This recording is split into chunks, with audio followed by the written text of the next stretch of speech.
السلام علیکم۔ آج ہم ایک ایسی شخصیت کی زندگی کا کچھ گہرائی سے جائزہ لے رہے ہیں جنہوں نے آپ کہہ سکتے ہیں کہ آرام و آسائش کو دین کی خاطر بالکل قربان کر دیا۔ یہ حضرت مصعب بن عمیر رضی اللہ عنہ ہیں، جو کبھی مکہ کے سب سے لاڈلے، سب سے زیادہ ناز و نعم میں پلے نوجوان تھے، لیکن اسلام قبول کرنے کے بعد انہوں نے سب کچھ اللہ اور اس کے رسول صلی اللہ علیہ وسلم کے لیے چھوڑ دیا، اور انہیں اسلام کا پہلا سفیر ہونے کا ایک منفرد اعزاز بھی حاصل ہے۔ جی بالکل، اور ان کی کہانی اس لیے بھی بہت اہم ہے کہ یہ صرف قربانی کی داستان نہیں ہے، بلکہ یہ ہمیں دکھاتی ہے کہ کس طرح ایک فرد کا ایمان، اس کی استقامت، اس کا کردار، وہ پوری کمیونٹی کی تقدیر بدل سکتا ہے۔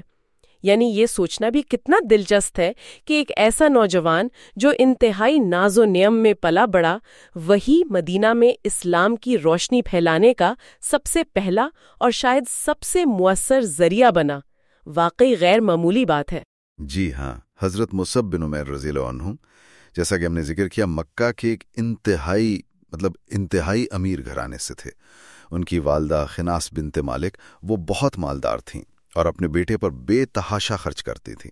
بہترین لباس، اعلیٰ ترین خوشبوئیں، یہاں تک کہ نبی کریم صلی اللہ علیہ وسلم نے خود فرمایا، اور یہ بات بہت سی روایات میں آتی ہے، کہ مکہ میں مصعب سے زیادہ حسین، خوش پوشاک اور نازوں میں پلا کوئی اور نوجوان تھا ہی نہیں۔ بالکل، لیکن اس ساری ظاہری شان و شوکت، اس چمک دمک کے ساتھ ساتھ اللہ تعالیٰ نے ان کے دل کو بھی بہت صاف اور شفاف بنایا تھا۔ تو جیسے ہی ان تک حق کی آواز پہنچی، انہوں نے فوراً اسے قبول کر لیا، اور بس یہیں سے ان کی اصل آزمائش کا دور شروع ہوا۔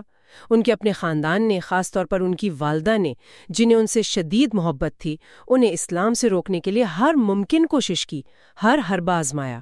انہیں قید تک کر دیا گیا، ساری سہولیات، وہ جو شاہانہ زندگی تھی، وہ سب کچھ ان سے چھین لیا گیا، سماجی دباؤ ڈالا۔ یہ تصور کرنا بھی آج ہمارے لیے شاید مشکل ہو کہ جس شخص کو وہ سب آسائشیں حاصل تھیں، وہ کیسے یہ سب برداشت کر گیا، اتنی سختیاں، مگر وہ اپنے ایمان پر بالکل ثابت قدم رہے، پہاڑ کی طرح۔ وہ ان مسلمانوں میں شامل تھے جنہوں نے حبشہ کی طرف ہجرت کی، اور صرف ایک بار نہیں بلکہ 2 مرتبہ ہجرت کی، اور جب وہ واپس آئے تو ان کی حالت وہ اتنی بدل چکی تھی کہ ایک موقع پر صحابہ اکرام رضی اللہ عنہم نے انہیں دیکھا تو پہچاننا مشکل ہو گیا۔ انہوں نے ایک کھال کا، غالباً بکری کی کھال کا ٹکڑا پہنا ہوا تھا، جس میں جگہ جگہ پیوند لگے تھے، اور اس سے بھی ان کا سطر بمشکل چھپ رہا تھا۔ یہ منظر دیکھ کر وہاں موجود صحابہ اکرام کی آنکھوں میں آنسو آ گئے۔ وہ جو کل کا شہزادہ تھا۔ جی ہاں، اور خود نبی کریم صلی اللہ علیہ وسلم نے بھی ان کی اس حالت کو دیکھا اور اس پر تبصرہ فرمایا، جو ان کی قربانی کی عظمت کو ظاہر کرتا ہے۔ آپ صلی اللہ علیہ وسلم نے فرمایا، جس کا مفہوم ہے کہ میں نے مصعب کو اسلام لانے سے پہلے مکہ میں دیکھا ہے، کوئی نعمت ایسی نہیں تھی جو اسے میسر نہ ہو، بہترین لباس، بہترین خوشبو، مگر آج اس نے یہ سب کچھ اللہ اور اس کے رسول صلی اللہ علیہ وسلم کی محبت میں قربان کر دیا ہے۔ دیکھیں، ان کی والدہ نے آخری بار بھی کوشش کی جب وہ حبشہ سے لوٹے کہ انہیں پھر سے قید کر دیں، لیکن اس وقت حضرت مصعب کا عزم، ان کا ایمان اتنا پختہ ہو چکا تھا کہ انہوں نے بالکل صاف کہہ دیا کہ اب اگر کسی نے مجھے قید کرنے کی کوشش کی یا اس میں مدد کی تو میں اسے قتل کر دوں گا۔ یہ سن کر ان کی والدہ نے بھی اگرچہ روتے ہوئے لیکن ان کا راستہ چھوڑ دیا۔ انہیں اندازہ ہو گیا تھا کہ اب یہ بدلنے والا نہیں۔ تو گویا یہ سختیاں، یہ آزمائشیں ان کے عزم کو توڑنے کے بجائے انہیں مزید مضبوط کر گئیں، اور شاید اسی غیر معمولی استقامت اور اخلاص کو دیکھ کر نبی کریم صلی اللہ علیہ وسلم نے انہیں ایک ایسی ذمہ داری سونپی جو اس سے پہلے کسی اور کو نہیں ملی تھی، ایک بالکل نئی، ایک بے مثال ذمہ داری۔ انہیں مدینہ منورہ بھیجا گیا، اسلام کے پہلے معلم اور پہلے سفیر کے طور پر۔ جی، اور یہ انتخاب خود بہت معنی خیز تھا۔ مدینہ ایک بالکل مختلف معاشرہ تھا، وہاں کے قبائلی نظام، ان کی سیاست۔ وہاں جا کر حضرت مصعب رضی اللہ عنہ نے حضرت اسد بن زرارہ رضی اللہ عنہ کے ہاں قیام کیا، اور وہاں انہوں نے اپنی پوری حکمت عملی، اپنی شخصیت کا بہترین استعمال کیا۔ یہ صرف زبانی تبلیغ نہیں تھی، یہ ان کے کردار کی دعوت تھی، ان کی خوش اخلاقی، ان کے دلائل کی مضبوطی، اور خاص طور پر قرآن پاک کی تلاوت۔ وہ اتنی خوبصورت تلاوت کرتے تھے کہ سننے والا متاثر ہوئے بغیر نہیں رہ سکتا تھا۔ یہ بات واقعی حیران کن ہے۔ ایک نوجوان مکہ سے آیا ہوا اور مدینہ کے جو بڑے بڑے سردار تھے، جو پہلے شاید مخالفت پر بھی اتر آئے ہوں گے، جیسے اسید بن حذیر اور سعد بن معاذ رضی اللہ عنہما، یہ تو طاقتور لوگ تھے، ان پر اتنا اثر کیسے ہو گیا؟ کہا جاتا ہے کہ وہ تو پہلے غصے میں شاید تلوار لے کر ان کے پاس پہنچے تھے کہ یہ کون ہے جو ہمارے لوگوں کو بہکا رہا ہے، لیکن پھر ان کی گفتگو سن کر وہ ایمان لے آئے۔ آخر ان کی کامیابی کا اصل راز کیا تھا؟ کیا چیز تھی جس نے ان سرداروں کو بدل دیا؟ میرا خیال ہے، اور جو روایات سے پتہ چلتا ہے، ان کی کامیابی کا سب سے بڑا راز تو ان کا اپنا اخلاص تھا۔ وہ جو کہتے تھے اس پر خود عمل کرتے تھے۔ دوسرا، ان کی حکمت۔ انہوں نے تصادم کا راستہ نہیں اپنایا۔ جب اسید بن حذیر غصے میں آئے تو انہوں نے کہا، آپ بیٹھ جائیں، میری بات سن لے، اگر پسند آئے تو ٹھیک، نہ آئے تو ہم چلے جائیں گے۔ یہ انداز گفتگو بہت مؤثر تھا۔ اور تیسرا، جیسا میں نے کہا، قرآن۔ وہ قرآن کو اس طرح پیش کرتے تھے کہ وہ دلوں میں اتر جاتا تھا۔ انہوں نے لوگوں کے دلوں کو قرآن کی روشنی سے منور کیا، اور نتیجہ یہ نکلا کہ ان کی کوششوں سے مدینہ میں اسلام اتنی تیزی سے پھیلا۔ کہا جاتا ہے کہ انصار کا کوئی گھر ایسا نہیں بچا تھا جہاں کوئی نہ کوئی مرد یا عورت مسلمان نہ ہو چکا ہو۔ اور یہ بھی اہم ہے کہ انہوں نے ہی مدینہ میں پہلی نماز جمعہ قائم کی اور اس کی امامت بھی خود کی۔ سبحان اللہ۔ اور ترابیعی سال جب حج کا موقع آیا تو وہ اکیلے واپس نہیں آئے، بلکہ 70 سے زائد نئے مدنی مسلمانوں کے ایک وفد کے ساتھ حج کے لیے مکہ واپس آئے نبی کریم صلی اللہ علیہ وسلم کی خدمت میں۔ یہ تو ان کی آپ کہہ لیں کارکردگی کی رپورٹ تھی جو ان کی غیر معمولی کامیابی کا منہ بولتا ثبوت تھا، اور یہی وہ بنیاد تھی جس نے پھر آگے چل کر نبی کریم صلی اللہ علیہ وسلم اور دیگر صحابہ کی مدینہ ہجرت کی راہ ہموار کی۔ مدینہ ایک محفوظ مرکز بن چکا تھا۔ بالکل بالکل، یہ ایک بہت بڑا کارنامہ تھا جس نے تاریخ کا دھارا بدل دیا۔ پھر ہجرت کے بعد جب اسلامی ریاست قائم ہو گئی تو بدر کا موقع پیش آیا، پھر احد کا۔ ان دونوں میں بھی انہوں نے بھرپور حصہ لیا۔ غزوہ احد جو 3 ہجری میں ہوا، اس میں مہاجرین کا جھنڈا حضرت مصعب بن عمیر رضی اللہ عنہ کے ہی سپرد کیا گیا تھا۔ اور دیکھیں، اس زمانے میں جنگ کے دوران جھنڈا گرنے کا مطلب شکست سمجھا جاتا تھا، فوج کا حوصلہ پست ہو جاتا تھا۔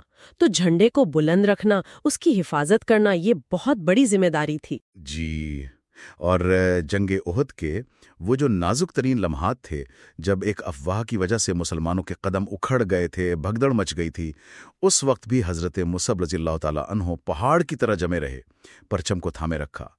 اسی دوران ابن قمیہ نامی ایک کافر نے، جسے یہ غلط فہمی ہوئی کہ شاید یہی نبی کریم صلی اللہ علیہ وسلم ہے، کیونکہ ان کی شکل کافی ملتی تھی آپ صلی اللہ علیہ وسلم سے، اس نے ان پر حملہ کیا۔ اس حملے میں ان کا دایاں ہاتھ شہید ہو گیا، لیکن انہوں نے جھنڈا گرنے نہیں دیا، فوراً بائیں ہاتھ میں تھام لیا۔ پھر حملہ ہوا، بایاں ہاتھ بھی کٹ گیا، تب بھی انہوں نے ہمت نہیں ہاری۔ انہوں نے جھنڈے کو اپنے کٹے ہوئے بازوؤں کے حلقے میں لے کر سینے سے لگا لیا تاکہ وہ بلند رہے۔ وما محمد الا رسول قد خلت من قبلہ الرسل، جس کا مفہوم ہے کہ محمد صلی اللہ علیہ وسلم تو صرف اللہ کے رسول ہیں، ان سے پہلے بھی بہت سے رسول گزر چکے ہیں۔ تو کیا اگر وہ وفات پا جائیں یا شہید کر دیے جائیں تو تم الٹے پاؤں پھیل جاؤ گے؟ یہ آیت اس وقت مسلمانوں کا حوصلہ بحال کرنے کے لیے انتہائی اہم تھی۔ وہ گویا شہادت کے دہانے پر کھڑے بھی اپنی ذمہ داری نبھا رہے تھے۔ آخرکار اسی ابن قمیہ نے نیزے کا وار کیا جو ان کے سینے میں لگا، اور وہ وہیں شہید ہو گئے۔ ان للہ و انا الیہ راجعون۔ شہادت کے وقت ان کی عمر تقریباً 40 سال تھی۔ اور پھر شہادت کے بعد کا منظر بھی ان کی پوری زندگی کا، ان کی قربانیوں کا ایک طرح سے خلاصہ ہے۔ جب انہیں دفنانے کا وقت آیا تو کفن کے لیے صرف ایک چھوٹی سی چادر میسر تھی۔ وہ اتنی چھوٹی تھی کہ اگر اس سے ان کا سر ڈھانپتے تو پاؤں کھل جاتے، اور اگر پاؤں ڈھانپتے تو سر ننگا رہ جاتا۔ آخرکار نبی کریم صلی اللہ علیہ وآلہ وسلم کے حکم سے ان کا سر اس چادر سے ڈھانپا گیا اور پاؤں پر ازخر نامی گھاس ڈال دی گئی۔ کہاں مکہ کی وہ زندگی، وہ ریشمی لباس، وہ مہنگی خوشبوئیں، اور کہاں یہ شہادت کے بعد یہ سادہ ترین کفن جو پورا بھی نہیں تھا۔ جی، یہ منظر بہت ہی زیادہ دل کو چھونے والا ہے۔ خود نبی کریم صلی اللہ علیہ وسلم جب ان کی میت کے پاس کھڑے ہوئے تو آپ صلی اللہ علیہ وسلم کی آنکھوں میں آنسو تھے۔ آپ صلی اللہ علیہ وسلم نے ان کی اس قربانی کو، ان کی اس حالت کو دیکھ کر فرمایا، جس کا مفہوم ہے مومنین میں سے کچھ لوگ ایسے ہیں جنہوں نے اپنے رب سے کیا ہوا وعدہ سچا کر دکھایا۔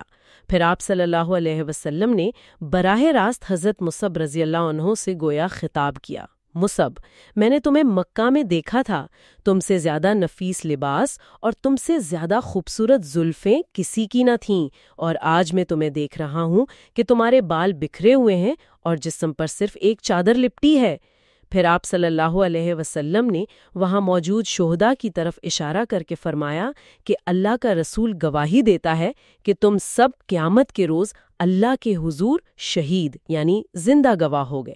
تو حضرت مصعب بن عمیر رضی اللہ عنہ کی زندگی مکہ کے اس امیر ترین لاڈلے نوجوان سے لے کر اسلام کے پہلے سفیر بننے تک اور پھر میدان احد کے اس عظیم شہید تک، یہ پورا سفر ہمیں بہت کچھ سکھاتا ہے۔